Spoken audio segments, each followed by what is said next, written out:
The champagne glass shattered against the marble floor, and Maya's heart stopped as 3 men blocked her path to the club's exit.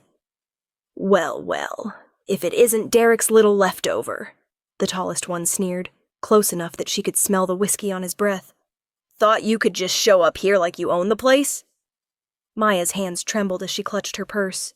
The VIP section of Eclipse had seemed like neutral territory, a friend's birthday party, nothing more.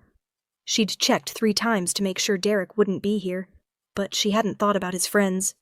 Brad, Mike, and Justin, the toxic trio who'd always treated her like an accessory instead of a person during those 2 miserable years. "I'm just leaving," she managed, her voice steadier than she felt. "Excuse me." Brad stepped closer, his bulk blocking the corridor. "You embarrassed him, you know that? Walking out on Derek like you're something special. Do you have any idea what people said? What they're still saying?" Her throat constricted. The breakup had been 6 months ago. 6 months since she'd finally found the courage to walk away from Derek's controlling behavior, his cruel jokes, the way he'd systematically isolated her from everyone who cared about her. She'd rebuilt her life piece by piece, a new apartment, reconnecting with old friends, remembering what it felt like to breathe without permission. "That's between Derek and me," Maya said, trying to sidestep. Mike moved to block her, and suddenly the walls felt very close.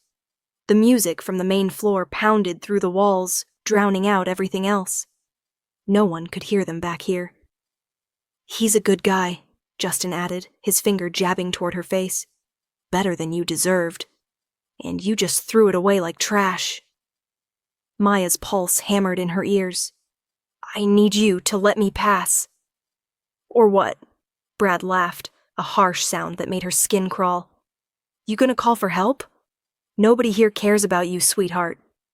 Derek made sure everyone knows what kind of woman you really are." The lies, she'd heard about them. The stories Derek had spread after she left, painting her as unstable, unfaithful, vindictive.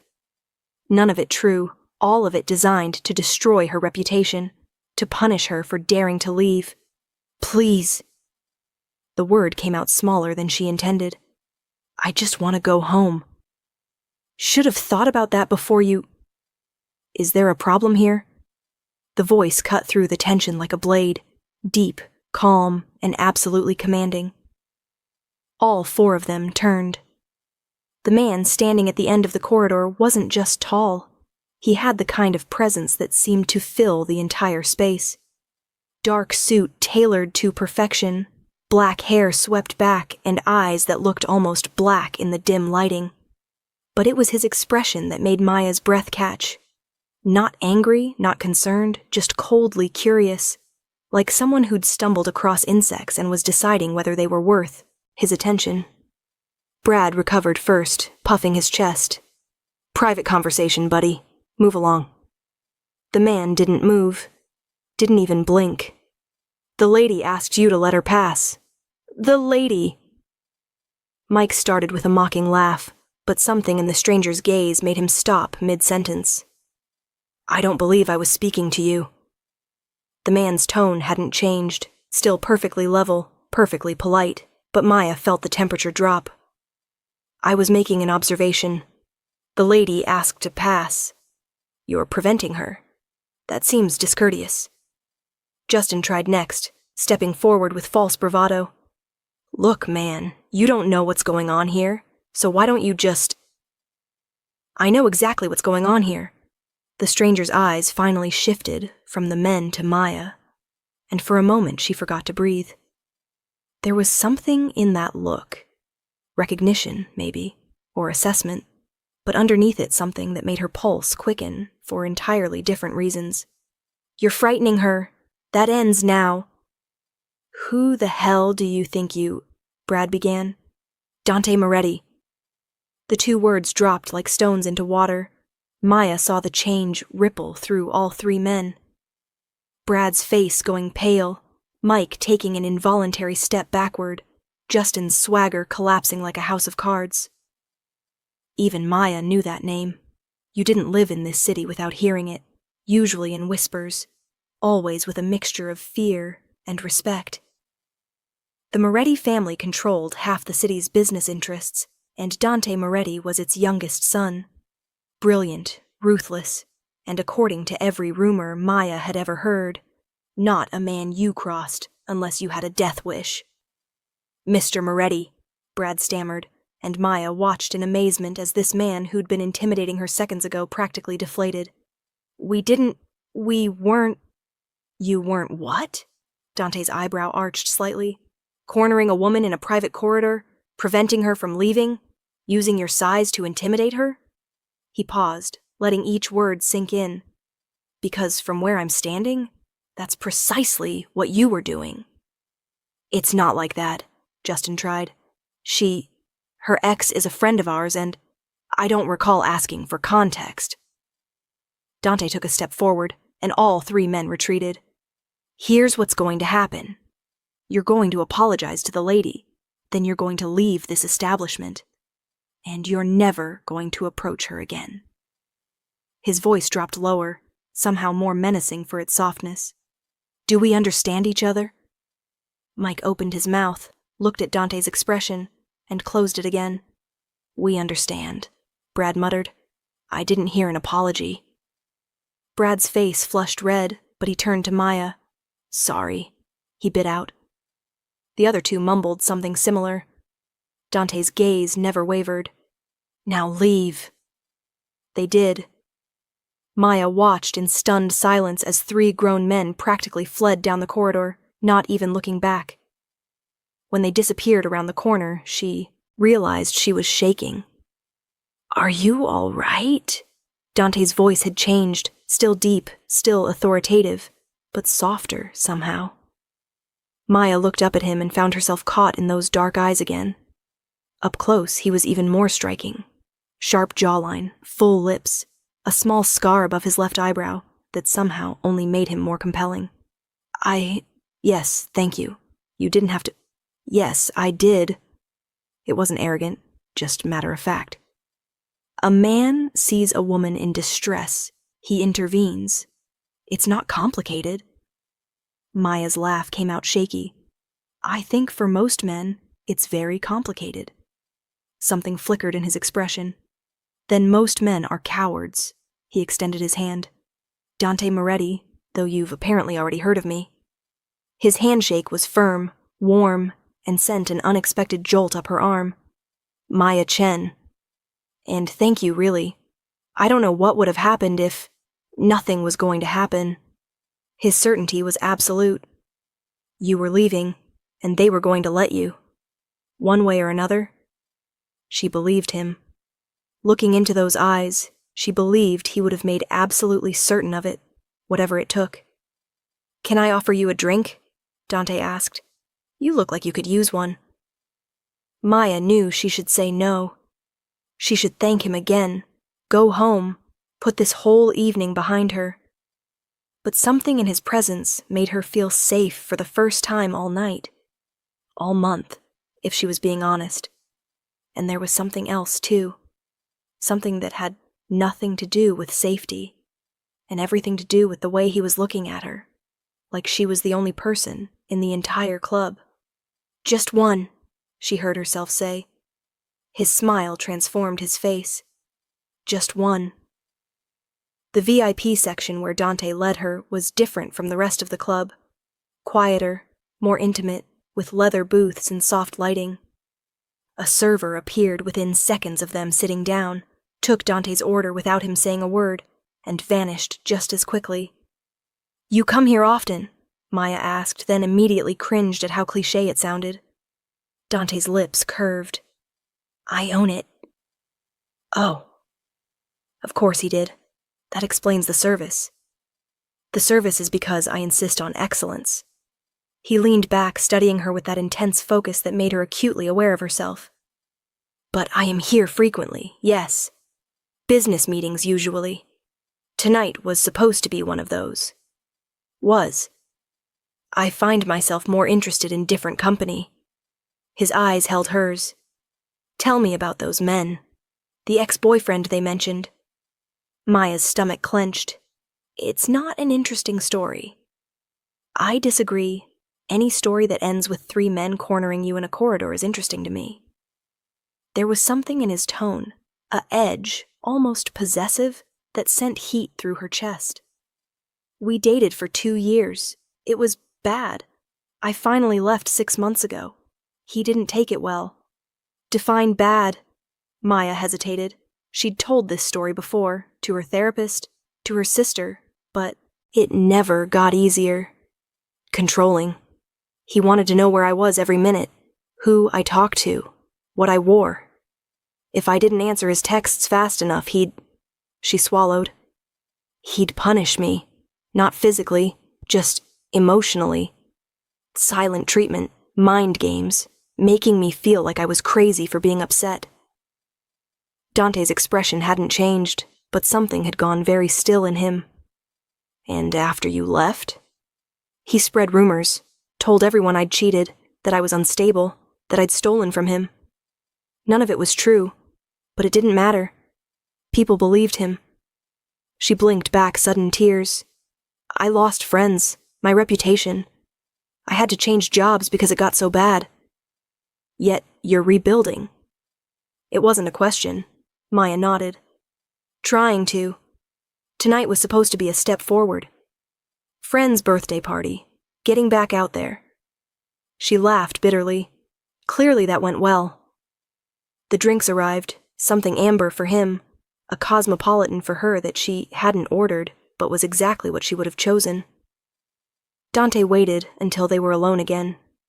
You're stronger than you think, he said quietly. I don't feel strong. I feel like I'm always looking over my shoulder, waiting for the next thing Derek's going to do to make my life harder.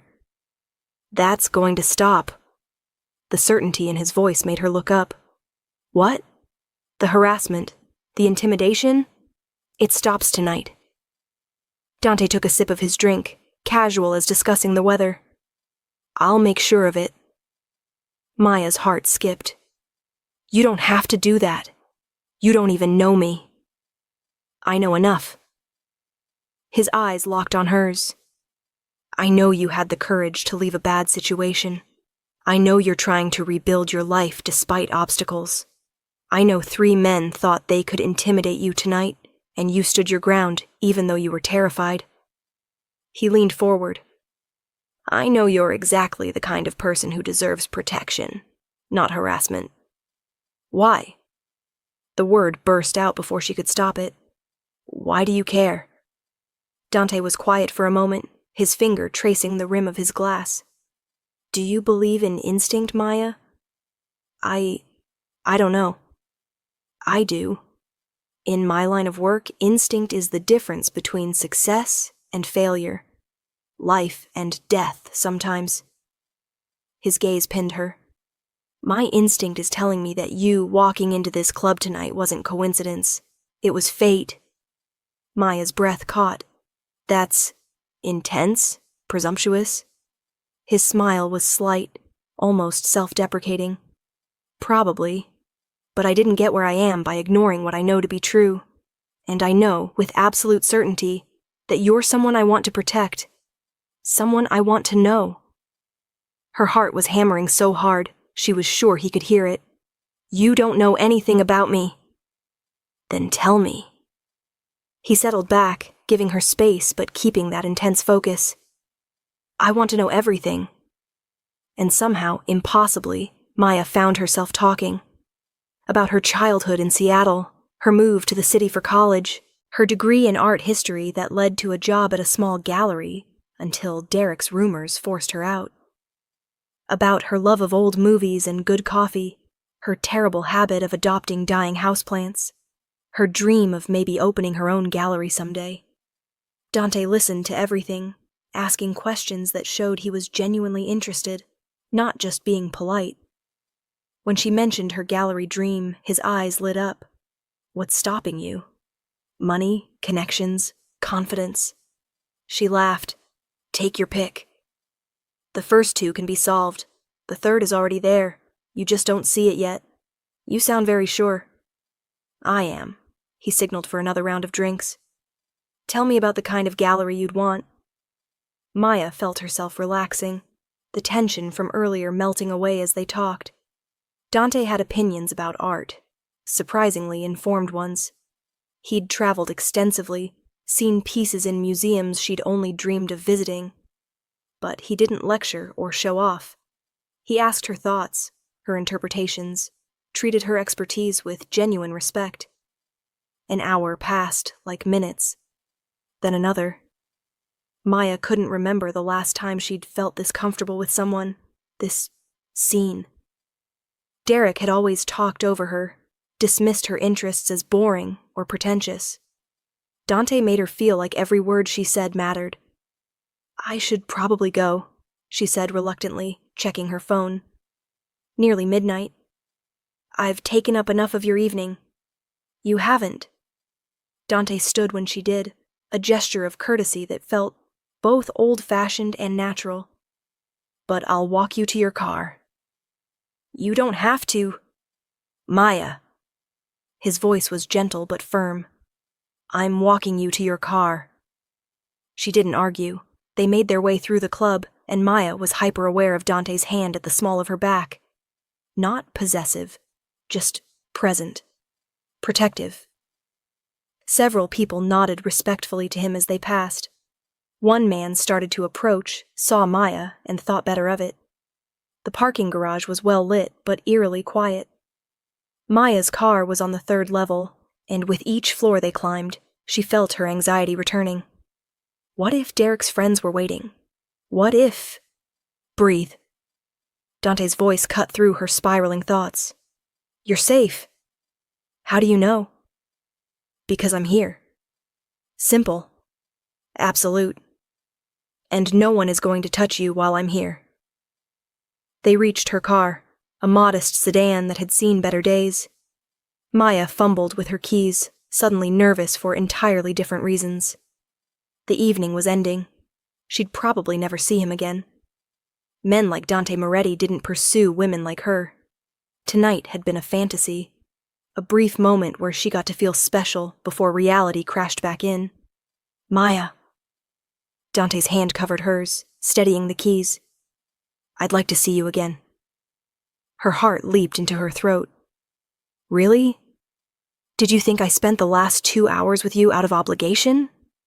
His thumb brushed over her knuckles, sending sparks up her arm. "I meant what I said. This wasn't coincidence. I don't understand. You could have anyone. I don't want anyone." His free hand came up to cup her cheek, and Maya's eyes fluttered closed at the gentleness of it.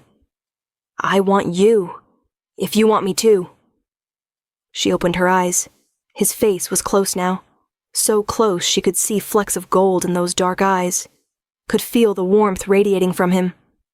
"This is crazy," she whispered. "Probably." His lips curved. "Does that mean no?" Maya's answer was to close the distance between them. The kiss was everything, soft and demanding, gentle and hungry, a perfect contradiction that made her head spin. Dante's hand slid into her hair, angling her head to deepen the kiss, and Maya melted into him. Into this. Into the feeling of being wanted, not despite who she was, but because of it. When they finally broke apart, both breathless, Dante rested his forehead against hers. "Dinner tomorrow," he said. Not a question. "Tomorrow," Maya agreed. "I'll pick you up at 7. He pulled back, reached into his jacket, and produced a business card. "Text me your address." Maya took the card with shaking fingers. "Okay." Dante waited until she was in her car, doors locked, before stepping back. As she drove away, she watched him in her rearview mirror, tall, composed, powerful, watching her until she was out of sight. The next 3 weeks were a whirlwind. Dante wasn't just attentive. He was present in ways Maya hadn't known were possible. He texted her good morning before she woke up, called during his lunch breaks just to hear her voice, sent flowers to her apartment with notes that made her laugh. Their dinner dates stretched into long walks, museum visits, quiet evenings at his penthouse, where they talked until dawn. He never pushed for more than she was ready to give, never made her feel rushed or pressured. And yet, the intensity between them built with every touch, every look, every moment they spent together. Maya felt herself falling, and for once she wasn't afraid of the landing. But reality, as always, intruded. She was leaving her new job, a position at a small publishing house that she'd taken after the gallery fiasco, when she saw Derek standing by her car. Maya froze. It had been nearly 7 months since she'd seen him. He looked the same. Sandy hair, athletic build, the charming smile that had once made her stomach flutter and now just made her feel sick. Maya. His voice was warm, familiar, sickening. Can we talk? No. She kept walking, keys already in hand. Please, just 5 minutes. Derek moved to block her path. I've been thinking a lot about us, about what happened. I want to apologize. You can apologize by leaving me alone. Maya, come on. His hand reached for her arm, and she jerked back. Something flashed in his eyes. Anger, quickly masked. I'm trying to be civil here. I don't want your civility. I want you to leave me alone. Her voice was shaking, a furr, but she kept it firm. We have nothing to talk about. Actually, we do. Derek's smile never wavered, but it didn't reach his eyes. I've been hearing things about you and Dante Moretti. Maya's blood ran cold. That's none of your business. None of my... Derek laughed, sharp and bitter. You're dating a criminal, Maya. Do you have any idea who that man is? What he does? He's a businessman. He's a mobster. Derek stepped closer, and Maya fought the urge to retreat. His family runs half the illegal operations in this city. Gambling, money laundering, God knows what else. And you're sleeping with him. That's not... Maya forced herself to breathe. My relationship is none of your concern. I'm trying to help you. Do you think he actually cares about you? Men like Dante Moretti don't date women like you. They use them. You're a toy to him, something to play with until he gets bored. The words hit exactly where they were meant to. The insecure part of Maya that still couldn't quite believe someone like Dante would want her. But she'd spent 6 months learning to recognize manipulation. When she saw it. You need to leave, she said coldly. Now. Or what? You'll call your boyfriend? Have him send his thugs after me? Derek's mask was slipping, revealing the ugly anger underneath. You think you're so special now, don't you? Walking around like you're somebody, when we both know the truth. You're nothing, Maya. You were nothing when we were together, and you're nothing now. Dante Moretti is using you, and when he's done, you'll have nothing left. I said leave. Maya's hands were shaking, but her voice came out steady. Make me. The words hung in the air like a challenge. Maya felt the old fear rising, Derek backing her into corners, making her feel small and powerless and trapped. But she wasn't that woman anymore. Okay. She pulled out her phone, started recording. Derek Chen, I'm asking you for the 3rd time to leave me alone. You are harassing me in a public parking lot. Derek lunged for the phone. Maya stumbled backward, crashed into her car, and felt genuine terror spike through her as his hand closed on her wrist. You little... Let her go. The voice that cut through the parking lot was arctic cold. Derek spun around and Maya watched the color drain from his face. Dante stood 10 feet away, flanked by 2 large men in dark suits. But it was Dante himself who commanded attention. Perfectly still, perfectly composed, and absolutely terrifying. Mr. Moretti, Derek's hand dropped from Maya's wrist like it had burned him. This is a misunderstanding. No. Dante walked forward, slow and deliberate. This is very clear. You were told to leave Maya alone. By my count, you've now violated that instruction 3 times. Once more with your friends at my club. Once through intermediaries who made threatening calls to her workplace. And now here, putting your hands on her. Maya's eyes widened. She hadn't told Dante about the calls. Strange, vaguely threatening messages that had come through the publishing house's main line. She'd thought they were random. Derek was backing up now, hands raised. I just wanted to talk. You wanted to intimidate. Dante didn't raise his voice. Didn't have to. You wanted to make her afraid. Make her doubt herself. Make her doubt me. He was close now, close enough that Derek pressed back against a car. That ends tonight, permanently. You can't threaten me. I'm not threatening you, Derek. Dante's smile was razor sharp.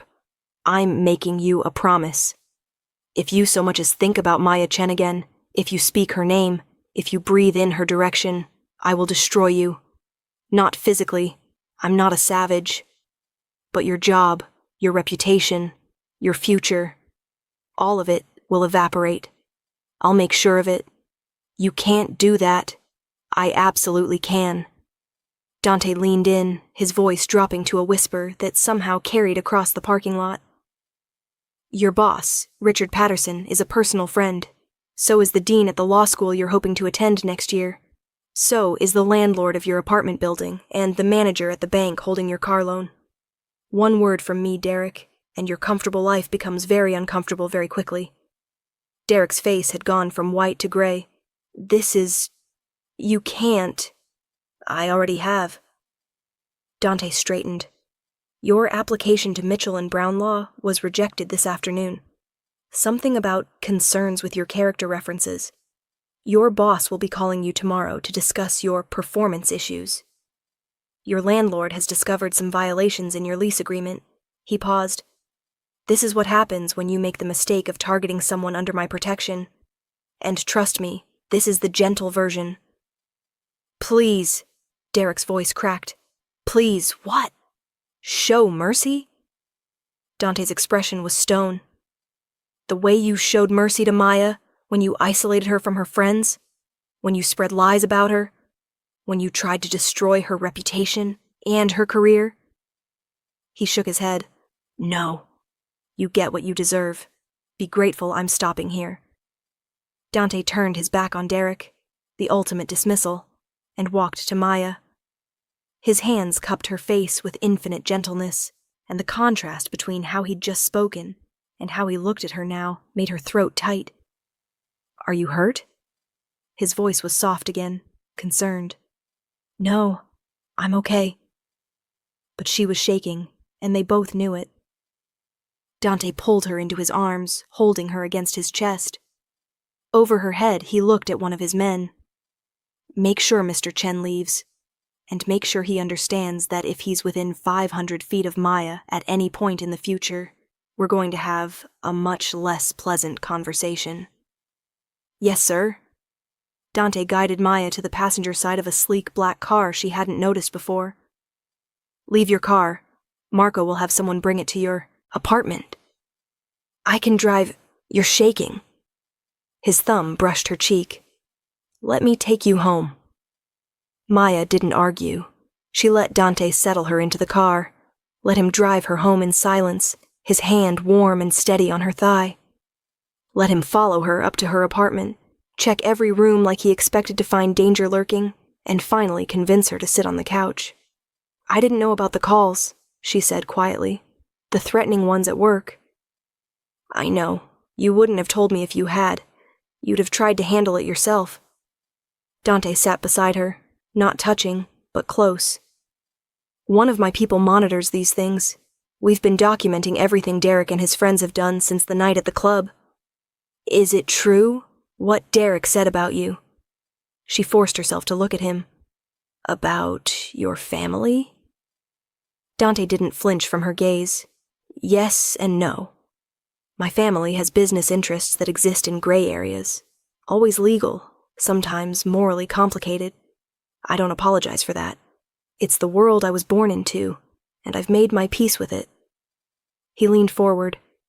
But I have never, not once, hurt someone who didn't deserve it. I have never preyed on the innocent or the vulnerable, and I would never, ever use you. Derek said, Derek is a small man trying to tear down something he doesn't understand. Dante's hand covered hers. Maya, look at me. She did. Those dark eyes held nothing but sincerity. I want you because you're intelligent and kind and stronger than you give yourself credit for. Because when you talk about art, your whole face lights up. Because you care about dying houseplants and old movies and building something meaningful with your life. His grip tightened. Because from the moment I saw you standing up to those men despite being terrified, I knew you were someone extraordinary. That has nothing to do with using you, and everything to do with being absolutely certain that you're someone I need in my life. Maya felt tears spilling over. This is so fast. We've only known each other 3 weeks. I knew in 3 minutes. Dante brushed the tears away with his thumbs. I know it's fast. I know it's intense. But I also know what I feel, and I know I'm not letting you go. He paused. Unless you want me to. If this is too much, if you need time, I'll give you space. But I'm not walking away, Maya. Not unless you make me. She should want space. Should take time to process everything. The confrontation with Derek, the revelation about Dante's family, the overwhelming intensity of everything she was feeling.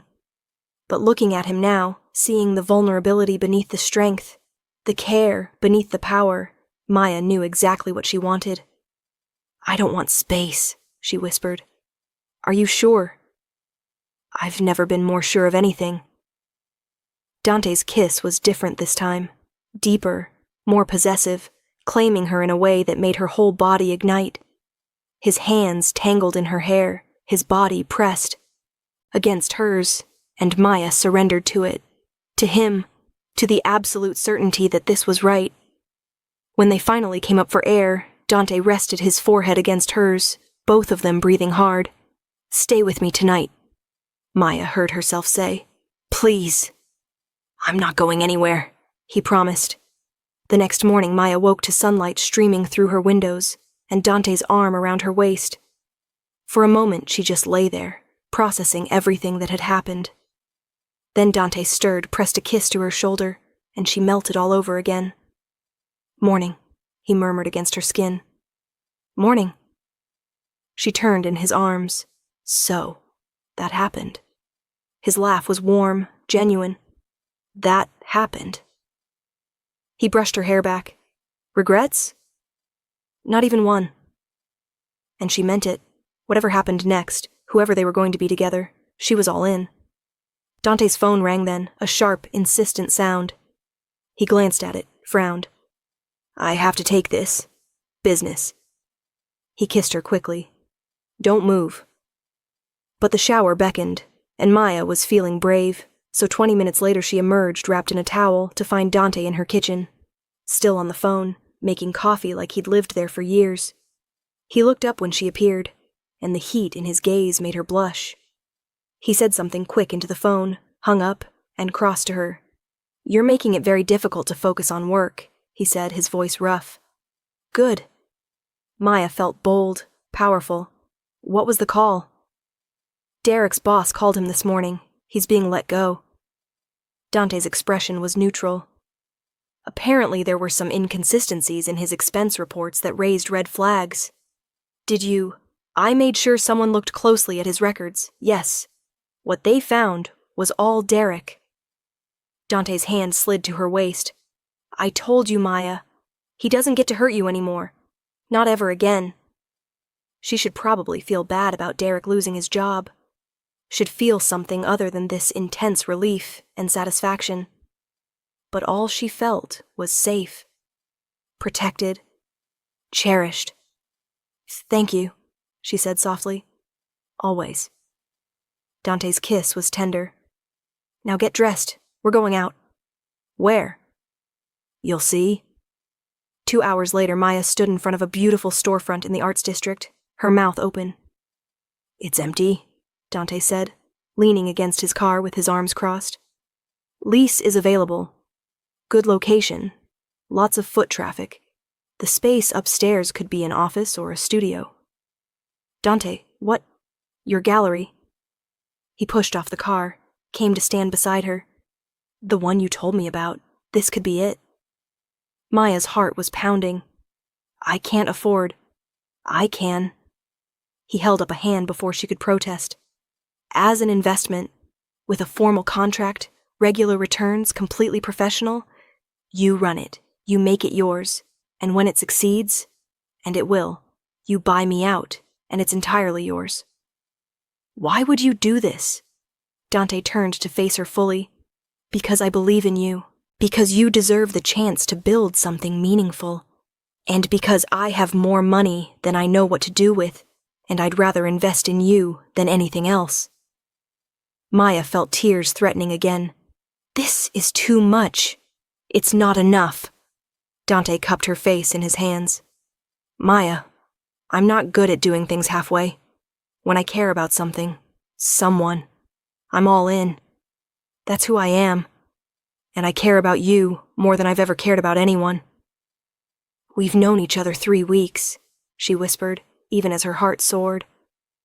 I knew in 3 minutes, he repeated. The rest is just confirmation. His thumb stroked her cheek. I'm not asking you to say anything back. I'm not asking for promises. I just need you to know that you're it for me. However long you need, whatever pace you want to set, I'm here. I'm not going anywhere. Maya kissed him then, there on the street in broad daylight, pouring everything she felt into it. The gratitude, the wonder, the terrifying, exhilarating feeling of falling completely in love. When they broke apart, Dante was smiling. I'll take that as a yes to viewing the space? Maya laughed through her tears. Yes, you impossible man. Show me my gallery. The next few months were transformative. Maya threw herself into building the gallery, curating collections, reaching out to artists, designing the space exactly how she'd always dreamed. Dante was there for every step, offering advice when asked, resources when needed, but never taking over. It was her vision, her business, and he made sure everyone knew it. Her confidence grew with every passing day. The woman who'd been afraid of her shadow 6 months ago was negotiating with artists, charming potential investors, building something real and meaningful.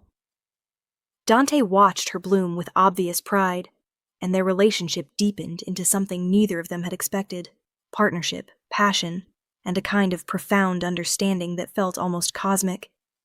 But Maya should have known it couldn't last forever without one more confrontation. The gallery's opening night was spectacular. Local artists, collectors, even a few celebrities that Dante's connections had brought in. Maya wore a red dress that made her feel powerful, moved through the crowd with confidence, and felt like she was exactly where she was meant to be. Until she saw Derek across the room. He looked terrible, thinner, eyes shadowed, suit rumpled. For a moment, Maya felt a pang of something that might have been pity. Then she remembered his hands on her wrist in the parking lot, his vicious words, the months of harassment, and the pity evaporated. What are you doing here? She kept her voice level, professional. Other guests were nearby. I just wanted to see it. Derek looked around the gallery, something bitter in his expression. Wanted to see what you built with his money. With an investment, Maya corrected coldly. One I'm paying back with interest. This is my work, Derek. Mine. Is it? Derek's laugh was hollow.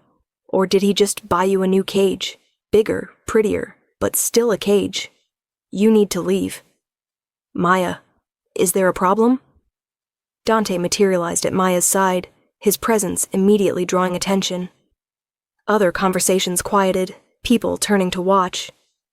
Derek's face twisted. Of course, the boyfriend to the rescue.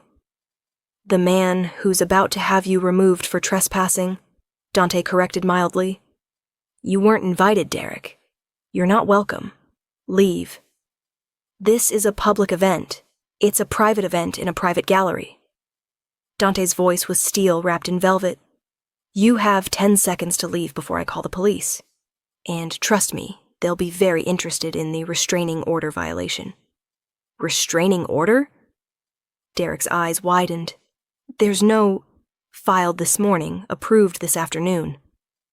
Dante pulled a folded paper from his jacket. You're to stay 500 feet from Maya at all times. This gallery is well within that radius. He smiled, cold and sharp. So either you leave now, voluntarily, or you leave in handcuffs. Your choice. The entire gallery had gone silent now, everyone watching. Maya felt a moment of panic. This was her opening night, her moment, and Derek was ruining it. But then Dante's hand found hers, warm and steady, and she realized something. This wasn't Derek ruining anything. This was Derek getting exactly what he deserved: public humiliation, consequences for his actions, proof that his power over her was gone forever. "I'm not afraid of you," Maya said clearly, loudly enough that everyone could hear. "I'm not ashamed of what I built, or who I built it with. You tried to destroy me, Derek.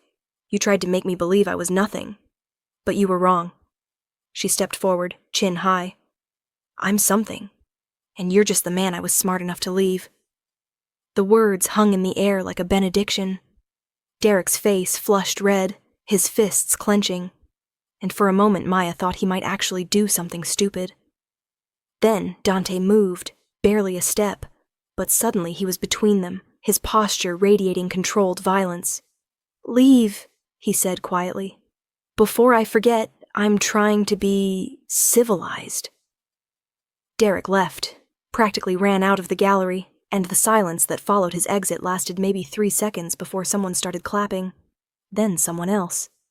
Then the whole room erupted in applause, and Maya felt herself flush with something that might have been embarrassment, but felt more like triumph. Dante turned to her, his expression soft. "You okay?" "I'm perfect." And she meant it. She'd faced Derek down, stood her ground, and won. Not because of Dante, though his presence helped, but because she'd found her strength again. "Thank you." "For what? You handled that yourself." "For standing beside me. Not in front of me. Beside me." Something shifted in Dante's expression. He glanced around at the still watching crowd, then back to her. "Maya, I need to tell you something." Her heart skipped. "What?" "This, tonight, watching you stand up to him, seeing what you've built, how strong you've become." He took her hands. "I was trying to wait, trying to give you time, but I can't anymore. Dante, I love you." The words came out fierce, certain. "I'm completely, irrevocably in love with you. Have been since that first night. But now?" He shook his head. "Now it's everything. You're everything." Maya's eyes filled. "I love you too. God, I love you so much." Dante kissed her then, in front of everyone, and the applause started again, mixed with laughter and a few whistles. When they broke apart, both grinning, he pressed his forehead to hers. "There's something else," he said. "More? I'm not sure my heart can take more tonight." "It can." Dante stepped back, and to Maya's shock, dropped to one knee. The gallery went silent again. "Dante, what are you—" "Maya Chen, I know this is fast. I know it's crazy.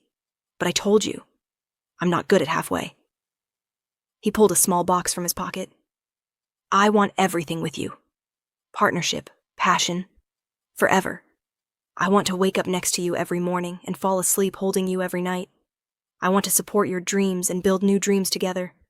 I want you to be my wife, my partner, my everything."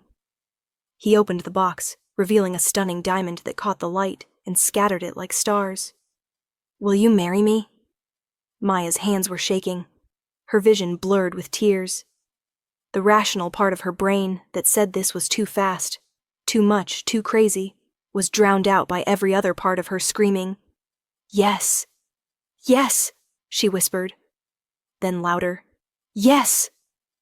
Dante stood, slid the ring onto her finger, and kissed her again amid cheers and applause that shook the walls of her gallery. When they finally broke apart, both laughing and crying, Maya looked around at the space she'd built, the people who'd come to celebrate with her, the man who'd helped her remember she was strong enough to be loved exactly as she was. "This is the best night of my life," she told Dante. "Just wait," he promised. "We're just getting started." And as Maya looked into the eyes of the man who'd seen her at her lowest and helped her rise, who'd protected her without controlling her, who loved her not despite her past but because of everything she'd become, she believed him. They were just getting started, and the future was going to be extraordinary. 6 months later, Maya stood in front of a different mirror in a different dress, white instead of red, lace and silk instead of confident cotton. Her gallery had become one of the most talked-about spaces in the city. Her relationship with Dante had deepened into something that felt both breathtakingly new and comfortingly familiar, and today she was getting married. "You look beautiful," her sister said, adjusting her veil. Maya couldn't stop smiling. "I feel beautiful." "You are beautiful." Dante's mother appeared in the doorway, elegant and warm. "My son is a lucky man." "I'm the lucky one," Maya said truthfully. Dante's family had welcomed her with open arms, complicated, intense, loving in ways that sometimes overwhelmed her, but always felt genuine. They'd made her part of something bigger than herself, given her the family she'd been missing. The ceremony was small, intimate, just close friends and family in a garden that felt like something from a fairy tale. When Maya walked down the aisle and saw Dante waiting for her, looking devastating in his tuxedo and absolutely wrecked in the best way, she felt her heart overflow. His vows made her cry. Hers made him smile.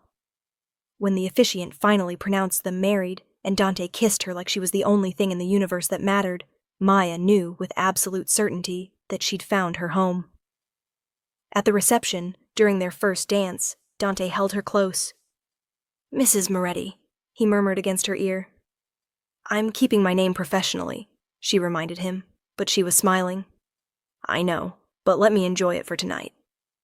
He pulled back to look at her. "Happy?" Deliriously.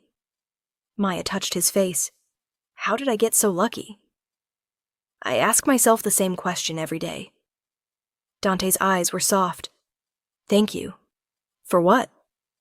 "For being brave, for taking a chance on me, for building something beautiful and letting me be part of it." He kissed her forehead. "For being you." Maya kissed him then, soft and sweet, and felt everything click into place, all the pieces of her life, all the pain and fear and struggle, leading to this moment. This man.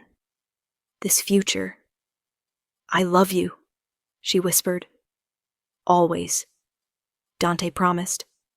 And as they swayed together under the stars, surrounded by love and light and the promise of forever, Maya remembered the woman she'd been 6 months ago, scared, beaten down, convinced she was nothing, and felt nothing but gratitude for the journey that had led her here. She wasn't that woman anymore. She was Maya Moretti, gallery owner, beloved wife, woman who'd found her strength and her voice and the love of her life. She was exactly who she was always meant to be, and it was absolutely perfect.